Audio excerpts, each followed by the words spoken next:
Salut tout le monde, c'est Tutor, j'espère que vous allez bien. Dans ma dernière vidéo, vous avez été nombreux à remarquer la présence de ce Endspiner juste derrière moi. Je me suis alors demandé, tiens, est-ce que je pourrais faire un tour de magie avec ce Endspiner? Vous connaissez la réponse, je vous laisse avec la démonstration.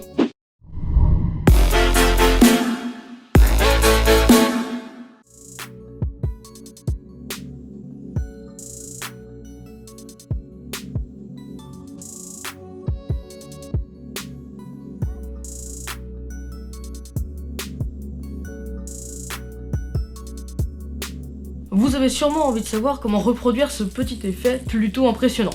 Eh bien, pour ceux qui se demandent encore comment on fait, c'est pas plus con que ça. Je vous explique. Déjà truc tout con, hein, faut juste y penser une seule fois. Pour faire un tour de magie avec Endspiner, faut un Endspiner. Normal. Premier vrai outil, il vous faudra de la pâte à fixe. Donc là je vois derrière votre écran, ouais mais j'ai pas de pâte à fixe, pourquoi voudrais-tu que j'ai de la pâte à fixe? C'est tout con, si vous avez des posters chez vous,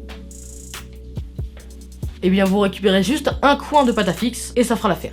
Et ensuite, le dernier objet à prendre pour faire cet effet, c'est un faux pouce. Donc un faux pouce, on trouve un peu partout, dans les vieilles boîtes de magie, sur Amazon à 65 centimes. Maintenant pour la préparation, vous allez juste vous munir d'un Endspiner avec le bout de pâte à fixe. Vous allez coller le bout de pâte à fixe juste sur la petite plaque blanche du milieu, comme ceci.